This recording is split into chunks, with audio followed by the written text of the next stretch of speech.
ஐஸ்வர்யாவுக்கு வந்து வளகாப்பு வந்து ஏற்பாடு பண்ணிட்டு இருக்காங்க. இந்த சூழ்நிலையில மகா வந்து தடுக்க நினைக்கிறாங்க. ஆனா அவங்களால முடியல. நிறைய முயற்சிகள் மேற்கொள்றாங்க. ஆனா வந்து ஒவ்வொரு நிமிஷமும் வந்து ஐஸ்வர்யா வந்து இந்த மாரி நான் அங்க போய் நான் பார்த்துக்கிறேன். அதனால விட்டுரு.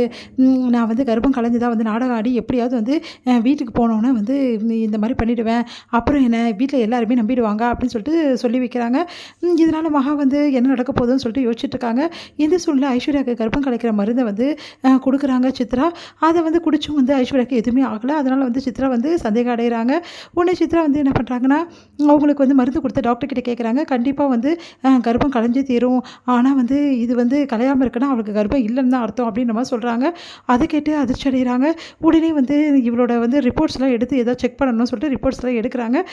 எடுத்து என்ன பண்ணுறாங்க, அந்த ரிப்போர்ட்ஸ்லாம் அனுப்புகிறாங்க. பார்த்தா இது போலி ரிப்போர்ட் அப்படின்னு சொல்லிட்டு அவங்க சொல்லிடுறாங்க.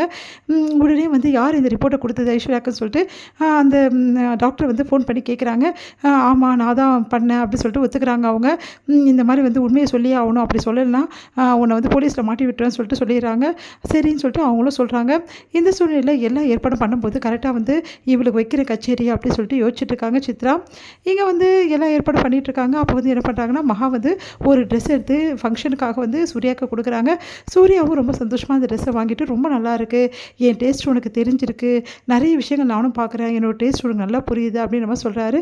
தொடர்ந்து வந்து மகாவுக்கு வந்து அவர் ஹெல்ப் பண்ணுறதும், அதே டைமில் அவங்களுக்கு வந்து உடம்பு சரியாகும் போது அவங்கள காப்பாற்றுறதும், அவங்களுக்கு வந்து ஃபுல் அண்ட் ஃபுல் அவங்கள பார்த்துக்கிறதும், அந்த மாதிரி மகா மேலே ரொம்ப பாசத்தை பொழிகிறாரு. மகா வந்து இதெல்லாம் வந்து நடிப்புன்னு நினைக்கிறாங்க. ஆனால் சூர்யா வந்து இதெல்லாம் நான் நிஜமாக தான் செய்கிறேன், உண்மையிலேயே வந்து மகாவை நான் நேசிக்க ஆரம்பிச்சிட்டேன்னு சொல்லிட்டு உணர்றாரு. அடுத்து வந்து சூர்யா வந்து இவ்வளோ வந்து செஞ்சுட்டு இருக்கும்போது பாட்டியும் தாத்தாவும் ரொம்ப சந்தோஷப்படுறாங்க. சூர்யா பார்த்து சீக்கிரமாக இவங்க 2 பேர் சேர்ந்து வாழ ஆரம்பிச்சிருவாங்கன்னு சொல்லிட்டு சந்தோஷப்பட்டுட்டு இருக்காங்க. இந்த சூழ்நிலையில் மகா கொடுத்த ட்ரெஸ்ஸை வந்து பார்த்துக்கிட்டே இருக்காரு. அப்போ கரெக்டாக வந்து ராஜலட்சுமி வந்து ட்ரெஸ் எடுத்து வந்து கொடுக்குறாங்க. இந்த மாதிரி இதை தான் நீ போட்டுக்கணும் அப்படின்னு சொல்லிட்டு உடனே சூர்யா யோசிக்கிறாரு, எப்படி இந்த ட்ரெஸ்ஸை போடுறது அப்படின்னு சொல்லிட்டு. அதெல்லாம் தெரியாது, இப்போ தெரிஞ்சிடும் யார் மேலே அவன் அன்பு இருக்குன்னு சொல்லிட்டு அப்படின்னு சொல்லும்போது கரெக்டாக மகா வாங்கி கொடுத்த ட்ரெஸ்ஸை போட்டுட்டு சூர்யா வந்து படிக்கட்டுலேருந்து இறங்குறாரு. அதை பார்த்து ராஜலட்சுமி அதிர்ச்சி அடைகிறாங்க.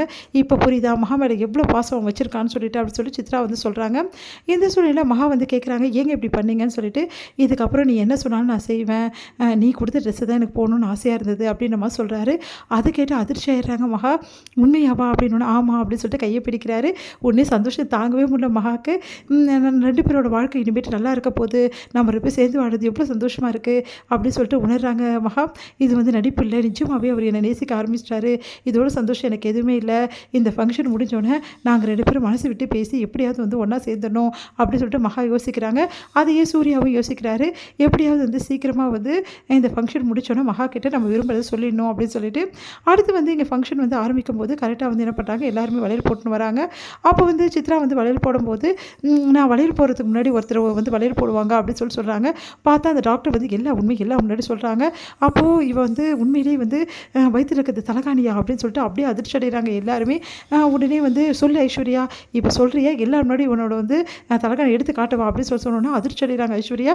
வேணாம் நான் சொல்லிடுறேன், ஆமாம் நான் ப்ரெக்னென்ட் கிடையாது, இதுக்கெல்லாம் காரணம் மகா தான் வந்து எனக்கு ஐடியா கொடுத்தா, நீ வந்து கௌதம கல்யாணம் பண்ணிக்கணும்னா இந்த மாதிரி நடிக்கணும்னு சொல்லிட்டு அதனால தான் நடிச்சா அப்படின்னு சொல்லிட்டு போய் சொல்கிறாங்க.